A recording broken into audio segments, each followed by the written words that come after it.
सत्ता का घमंड हो गया है या फिर भ्रष्टाचार में संलिप्त होकर उनका पुत्र द्वारा जो अकूत धन कमाया गया है उसका घमंड हो गया है। दिनों में आप जो है सो शांत हैं, यानी कि आप भी चाहते हैं कि किसी तरह से निपटारा हो जाए? जनता ऐसे दबंग और ऐसे अमर्यादित भाषा उपयोग करने वाले जनप्रतिनिधि।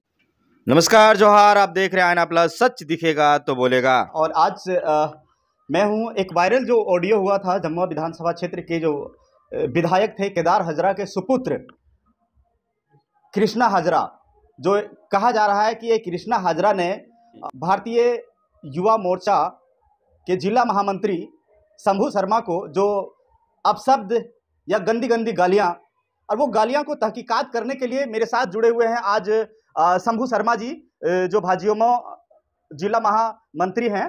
और सर, सबसे पहले स्वागत है। और हम जानना चाहेंगे कि जो ऑडियो वायरल हो रहा है, क्या वो ऑडियो सच है? जी हाँ, सबसे पहले आपका धन्यवाद और स्वागत। देखिए, मैं जो अभी 2 दिन पूर्व ऑडियो वायरल हुआ, वो ऑडियो करीब शाम को 6:30 बजे के आसपास माननीय विधायक जमुआ श्री केदार हाजरा जी के सुपुत्र श्री कृष्णा हाजरा जी ने मुझे मेरे मोबाइल पे फ़ोन किया। फ़ोन करने के बाद सिर्फ इतना ही पूछा मेरा नाम लेके कि शंभू कहाँ हो तुम? मैंने बोला कि घर पे हूँ। हम लोग ऑटो रिकॉर्डिंग में मोबाइल रखते नहीं हैं। वो इतना पूछने के बाद सीधे तौर पे मुझे गाली देना स्टार्ट कर दिए। हम कुछ समझ पाते, हमको कुछ बोलने का मौका मिलता। इस बीच उसका धारा प्रवाह इतनी माने गंदी-गंदी अमर्यादित शब्द से दी जा रही थी, कि हमको कुछ बोलने तक का मौका नहीं दिया जा रहा था। इस बीच उनसे मोबाइल लेकर के कोई एक अन्य व्यक्ति, जो लग रहा है कि कोई उनका सहयोगी है या फिर उनका कोई करीबी हैं, उनके द्वारा भी दिया गया और धमकाया तक गया। अच्छा, ये एक चीज़ और है, ऑडियो में एक चीज़ स्पष्ट है कि आप हमारे पिताजी यानी कि विधायक को गाली दिए। जी। आप देने वाले कौन होते हैं? जी। ये शब्द क्या है? देखिए, एक्चुअली विधायक जी को ना मैंने टेलीफ़ोन किया, ना कृष्णा हाजरा जी को टेलीफ़ोन किया। यदि टेलीफ़ोन करके गाली हम देते तो उनके पास उनका कोई सबूत हो। वो हमारे विधानसभा के विधायक हैं। मैं एक आम कार्यकर्ता के नाते, मैं एक भारतीय जनता युवा मोर्चा के जिला महामंत्री के नाते अपने क्षेत्र की समस्याओं से अवगत कराने हेतु विधायक जी से कई बार रिक्वेस्ट भी किया। कुछ नहीं सुनी गई तो मैंने सोशल साइट्स पे कुछ प्रतिक्रिया स्वरूप बिना नाम लिए हुए मैंने किया था। इससे अतिरिक्त मैंने कुछ भी नहीं किया। सोशल साइट पे क्या लिखे थे? सोशल साइट्स पे यही लिखे थे कि जमुआ का विधानसभा में विकास में जो भ्रष्टाचार फैला हुआ है उससे संबंधित दोषी कौन, संदर्भ जमुआ विधानसभा, इस तरह का बिना किसी नाम का लिए हुए मैंने सोशल साइट्स में अपना फेसबुक आईडी से 2-3 पोस्ट आज घटना से करीब-करीब 15 दिन पूर्व से ही। अच्छा, 15 दिन पूर्व से ही आपने पोस्ट किया। यानी कि जो ऑडियो में कहा जा रहा है कि विधायक केदार हाजरा को आपने गाली दिया, कि मेरे पिताजी को गाली दिया, वो आपने नहीं दिया है। बिल्कुल, वो निराधार है। वो निराधार है। माननीय विधायक जी हमारे विधायक भी हैं, हमारे गार्जियन भी हैं। हम एक राजनीतिक कार्यकर्ता और सामाजिक कार्यकर्ता हैं। मुझे इतना गरिमा पता है। मैं माननीय विधायक जी का सम्मान करता हूँ और हमारे आदरणीय हैं, गार्जियन तुल्य हैं। विधायक जी भी भाजपा से हैं और आप भी भाजपा से हैं, तो फिर ये अनबन हो कैसे गया? ये एक सवाल बहुत बड़ा खड़ा होता है कि लोग अभी जान नहीं पा रहे हैं क्षेत्र में, जिस तरह से ऑडियो में वार्ता हुई है कि कहीं न कहीं कोई बात हुई होगी तभी इतना अमर्यादित गालियाँ दिया जा रहा है।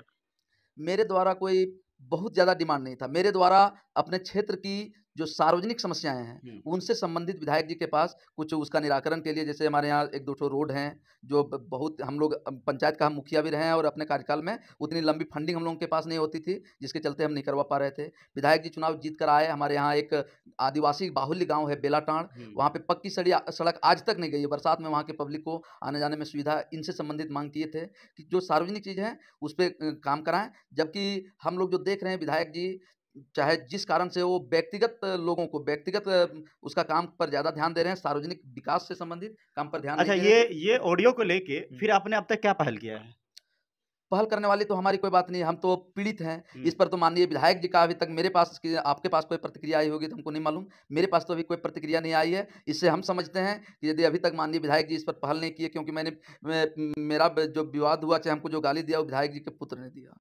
तो अच्छा, विधायक जी के पुत्र ने गाली दिए हैं, तो क्या आप उसके ऊपर कोई कार्रवाई, कोई एक्शन या फिर किसी तरह का एफआईआर वगैरह कुछ? अभी तक मेरे द्वारा बहुत कुछ भी नहीं किया गया है।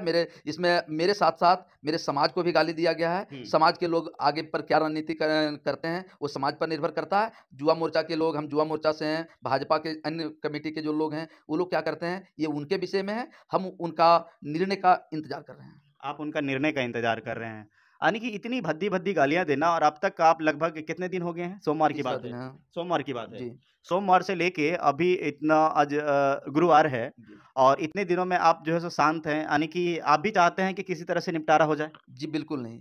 ये तो यदि यदि निपटारा का मेरा मकसद होता, तो ये और इस तरह की इतनी गंदी-गंदी चीज़ें सुन कर के और लोगों को के बीच में जाना, मेरे लिए कतई बर्दाश्त करने वाली चीज़ नहीं है और यहाँ पे कम्प्रोमाइज़ का कोई जगह नहीं है। इसको जनता देख रही है, जनता सुन रही है। जनता ऐसे दबंग और ऐसे अमर्यादित भाषा उपयोग करने वाले जनप्रतिनिधि के सुपुत्र हो सकता है इनका खामियाजा जनप्रतिनिधि को भी भुगतने को मिले। ये जनता पर निर्णय है। तो ऐसा नहीं लगता है आपको, चूँकि देखिए कई मामलों में एक बार देखा गया है कि विधायक जी के जो पुत्र हैं, वो खुद किसी कार्य में संलिप्त रहते हैं, जैसे कि आपका टेंडर वगैरह लेना, तो कहीं न कहीं विधायक जी का इसमें हाथ हो? जी, बिल्कुल, अभी तक विधायक जी का यदि कोई प्रतिक्रिया नहीं आई आई है, इससे स्पष्ट हो रहा है, हमको यहाँ तक अंदेशा है कि इसमें कहीं न कहीं विधायक जी के इशारे पर या फिर विधायक जी की सहमति से हुआ है। विधायक जी के सहमति से हुआ है। जी, बिल्कुल, अभी तक 3 दिन से अधिक हो गया और इस पर किसी भी प्रकार का प्रतिक्रिया नहीं आई है। ना कहीं सोशल साइट्स पे या अखबार में कोई प्रतिक्रिया देख पाए हैं। इससे तो कहीं न कहीं इस बात से इनकार नहीं किया जा सकता है। और आपके समाज के द्वारा अभी तक कोई पहल? हमको सुनने में आ रहा है कि समाज के लोग 12 मार्च को बैठक रख रहे हैं और बैठक में उनसे संबंधित जो भी है ऑडियो से संबंधित अपनी बात को रखेंगे, चाहे जो भी उनका ये मकसद होगा और आगे की आंदोलन की रणनीति की रूपरेखा भी तैयार करेंगे। आपको और आपके परिवार को भी गालियाँ दिया गया, तो क्या आप अपने परिवार के लिए कोई एक्शन? फिलहाल तो मैं समाज और जिस संगठन से जुड़ा हुआ हूँ, उस पे उम्मीद बनाए हुए हैं। उनका कोई अगर निर्णय नहीं होगी तो हम थोड़ा इंतज़ार करके, क्योंकि बीच में 2 दिन होली थी और होली में सारे पदाधिकारी से लेके समाज के लोग भी व्यस्त थे। तो आज के बाद से जो भी होगी, आज से कल तक मेरे द्वारा कुछ अलग तरह का अगर यदि होगा तो हम उस निश्चित तौर पे आपको बताएँगे। एक सवाल उभर के आता है कि केदार हज़रा जी यहाँ जनप्रतिनिधि है जमुआ, यहाँ के विधायक हैं। तो आप ये गालियाँ जो दिया जा रहा है विधायक के पुत्र के द्वारा, और इतने अमर्यादित गालियाँ जो कि उम्मीद नहीं किया जा सकता है, इसको आप किस रूप में देखते हैं? कहीं न कहीं हम लोगों के कार्यकर्ताओं के मेहनत से और आम जनता के मतदान से इधर 2 बार लगातार और 1 बार 2005 में जीतने का सत्ता का घमंड हो गया है या फिर भ्रष्टाचार में संलिप्त होकर उनका पुत्र द्वारा जो अकूत धन कमाया गया है, उसका घमंड हो गया है। तो के आपको लोग तो इसमें स्टेप उठाना चाहिए, एफआईआर वगैरह करना चाहिए अब तक। अभी तक अगर आप चुप हैं, मौन हैं, तो कहीं न कहीं हो सकता है कि अंदर-अंदर आप लोग सेटलमेंट कर रहे हों। जी, बिल्कुल ऐसी कोई बात नहीं है। हुँ। होली थी इसलिए बहुत ज़्यादा कुछ नहीं हो पाई। अभी आज कल परसों 1-2 दिन में सारी रणनीति बनकर तैयार हो जाएगी और आगे की जो भी रणनीति बनेगी, आपको आपके माध्यम से आम जनता को, जमुआ विधानसभा की जनता को निश्चित तौर पे पहुँचाया जाएगा। जी।